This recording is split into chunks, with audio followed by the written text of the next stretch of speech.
शालखन मुर्मू जी को आमंत्रित करता हूं। नुई दो सेंगेल अभियान ᱧᱩᱛᱩᱢ ᱨᱮᱜᱮ ᱟᱸᱡᱚᱢᱚᱜ ᱠᱟᱱᱟ ᱥᱮᱸᱜᱮᱞ ᱫᱚ ᱪᱮᱫ ᱞᱮᱠᱟᱱ ᱡᱤᱱᱤᱥ ᱠᱟᱱᱟ। ᱚᱱᱠᱟᱱᱟᱜ ᱥᱟᱸᱫᱮᱥ ᱮ ᱮᱢᱟ ᱵᱚᱱᱟ ᱛᱤᱦᱤᱧ ᱱᱩᱭᱟᱜ ᱥᱮᱸᱜᱮᱞ ᱚᱵᱷᱤᱭᱟᱱ ᱨᱮᱭᱟᱜ ᱥᱩᱡᱷᱟᱹᱣ ᱟᱫᱷᱟᱨ ᱛᱮ ᱚᱱᱟ ᱥᱮᱸᱜᱮᱞ ᱛᱮ ᱱᱩᱠᱩ बिना पर्दा जहां मुनि से महाराजा को लयो कान उनको को जुड़ी लगा को उनकन कथा अब तलारे सदर लगे सेटेरो कना मानोतान शालखन मुर्मू जी जिंदाबाद जिंदाबाद जिंदाबाद।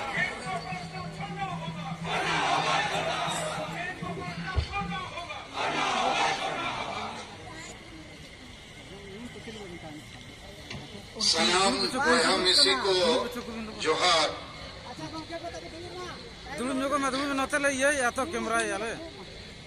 उपस्थित भाइयों और बहनों सबको जोहार प्रणाम।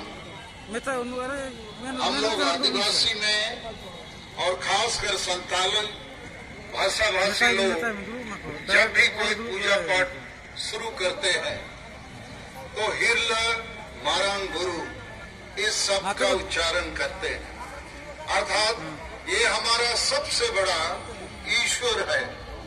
आज मारंग गुरु को बचाने का जो हमारा उद्यम है, इसका मतलब है भारत ने विश्व के आदिवासियों का अस्तित्व, पहचान, हिस्सेदारी को बचाना है।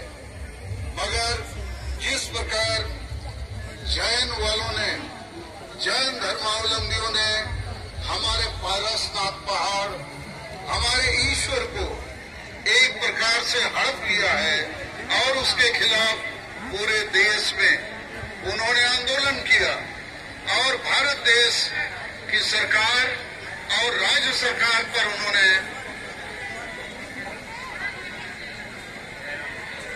दबाव बनाया है। ये हम आदिवासियों के लिए सही नहीं है। आज की इस सभा में उपस्थित हमारे मंचासीन अतिथिगण और मारंग गुरु सुसर पाइसी के पदाधिकारीगण, आप लोग थोड़ा शांति बनाइए। आप मीडिया मैन, आप लोग भी हल्ला मत कीजिए। सभी लोग माँ बोया आर्मिसी को माँ इन्या बार कथा अंजोम पे इन देहर घड़ी तो बन रोड़ा। मैं लंबी भाषण देने नहीं आया हूँ, एक दो मूल बात मैं कहना चाहता हूँ। एक नंबर बात है कि हम जो आदिवासी हैं और खासकर संताल समुदाय के लोग, जब भी हम कोई पूजा अर्चना करते हैं, शुरू करते हैं, तो हिरल मारांग गुरु बोलते हैं। अर्थात हमारा जो ईश्वर है ये पारसनाथ पहाड़ है और आज इस पारसनाथ पहाड़ पर जैन वालों का कब्जा और उनको ये कब्जा दिया जा रहा है। तो हमारे लिए ये संकट का मामला है और मारंग गुरु को बचाना अर्थात भारत ही नहीं दुनिया के आदिवासियों को बचाने जैसी बात है। ये हमारे अस्तित्व, पहचान और हिस्सेदारी को बचाने की मामला है।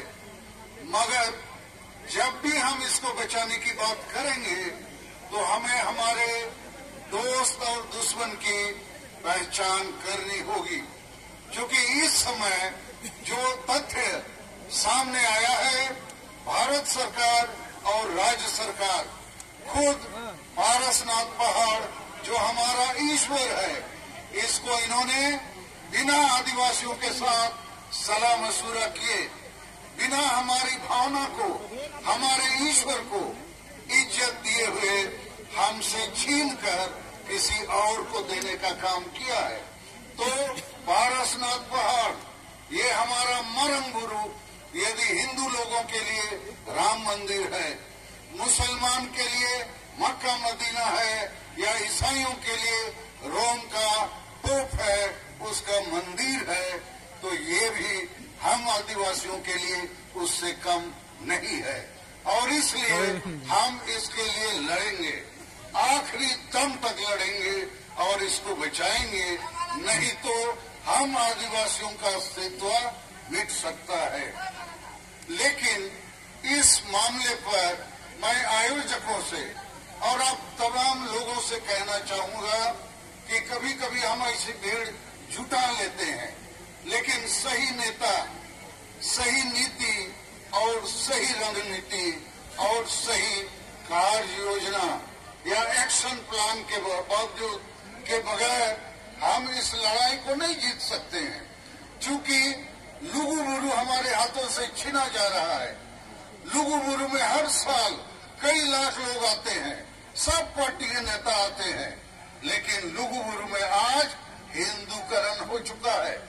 और जैसा ये जो पारसनाथ पहाड़ मारंगुरु, इसका जैनीकरण हो गया है, तो हम तमाम आदिवासी भाई और मंच में बैठे हमारे साथी नेताओं से भी हमारा कहना है कि हमको सही नेतृत्व करना होगा, सही नीति निर्धारित करनी होगी, सही रणनीति और कार्य योजना बनाना होगा। नीति से मेरा मकसद है बोया और मिसी को अब जुदी लड़ाई दाड़े सनायत हुआ इनखान इन विचारते मेरी राय में आज आदिवासी समाज हार रहा है, इसलिए कि हमारे प्रमुख लोग, बड़े बड़े विद्वान, डॉक्टर, इंजीनियर, ऑफिसर, प्रोफेसर, वकील, पढ़े लिखे नौकरी पेशा में रहने वाले लोग या राजनीति में एमएलए, एमपी, मंत्री, मुख्यमंत्री या हमारे जो सामाजिक संगठन के अगुआ, देखा जाता है कि सभी संगठनों में आदिवासी समाज का जो मुद्दा, जो एजेंडा होना चाहिए वो नहीं है।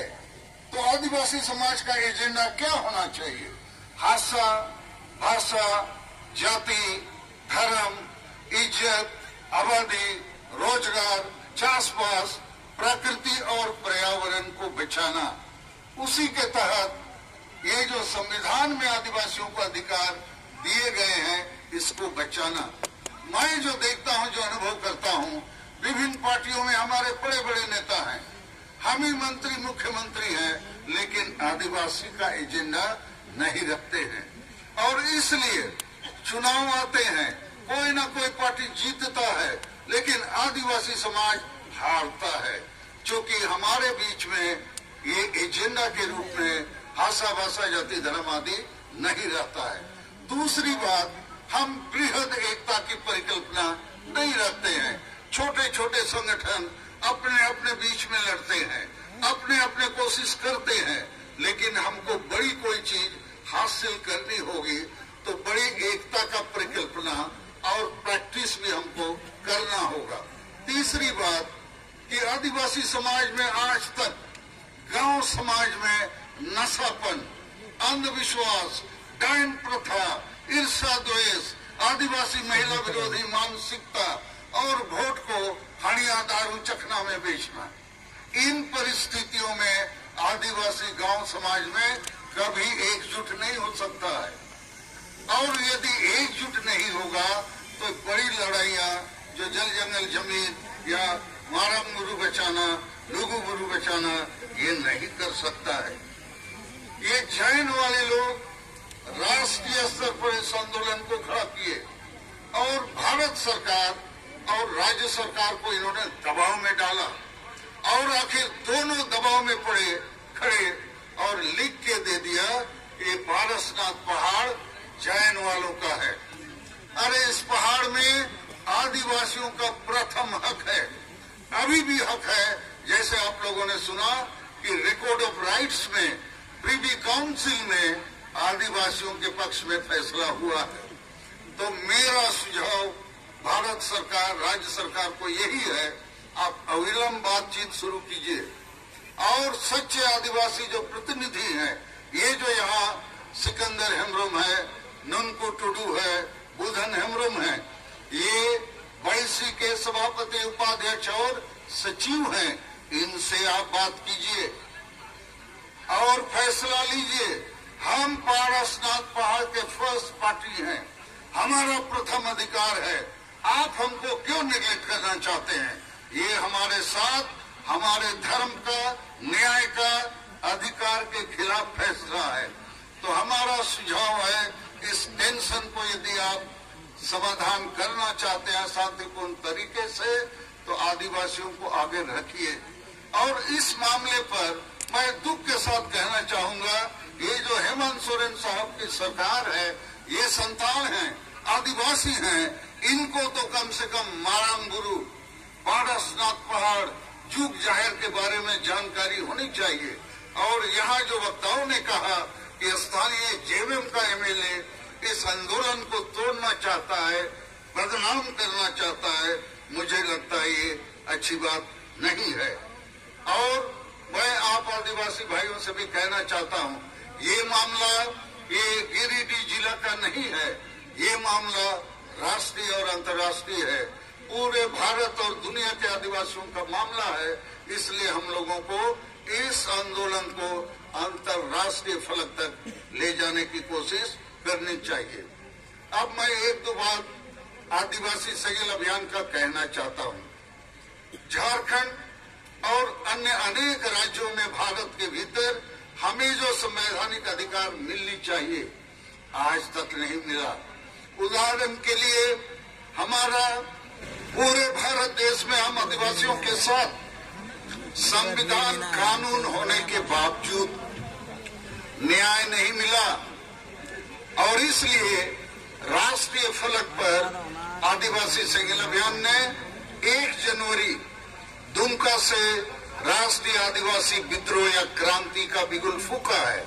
हमने कम से कम 5 मुद्दे रखे हैं जो आदिवासी समाज को फिर से पुनर्जीवित करेगा। पहला मुद्दा है, हर हाल में 2023 साल में हम सरना धर्म कोड लेकर आएंगे। और इसलिए ले सकेंगे कि भारत के संविधान में इसकी व्यवस्था है। और आज हमारी महामहिम राष्ट्रपति द्रौपदी मुर्मू जी हैं, जिससे हमारे ताल्लुकात हैं। और हम ये सरना धर्म कोड निश्चित लेंगे, चूंकि मारंग गुरु, लुगु गुरु, टीर गुरु या और भी जो पर्वतों में हमारे देवता हैं, उनका धर्म क्या होगा। तो आज हम दुर्भाग्य की बात है इस देश में कि 75 वर्ष हो गए हमें हमारा धार्मिक मान्यता नहीं दिया गया है, जबकि ये संविधान के अनुच्छेद 25 में है। दूसरा मुद्दा हमारा है कि झारखंड एक आदिवासी राज्य के रूप में बना था बिरसा मुंडा के जन्मदिन पर। हमारे शहीदों का सपना है अबुआ दिसोमरे अबुआ राज, मतलब आदिवासी राज। तो यहाँ इसका गड़बड़ी इसलिए हुआ है कि झारखंड में संविधान और कानून लागू नहीं है। दुर्भाग्य से आदिवासी ही मुख्यमंत्री बने, जिस पार्टी से भी, लेकिन संविधान कानून को यहाँ लागू नहीं किया गया। तीसरा हमारा मुद्दा है कि झारखंड में सबसे बड़ी आदिवासी भाषा संताली भाषा को प्रथम राजभाषा का दर्जा मिलना चाहिए। चौथी हमारी मांग है, असम अंडमान में हमारे आदिवासी अभी तक एसटी नहीं बने हैं। और पांचवा मांग है कि हमारा जो ट्राइबल सेल्फ रूल सिस्टम है उसमें डेमोक्रेसी और संविधान को लागू किया जाए, अनिवार्य सुधार लाए जाएं।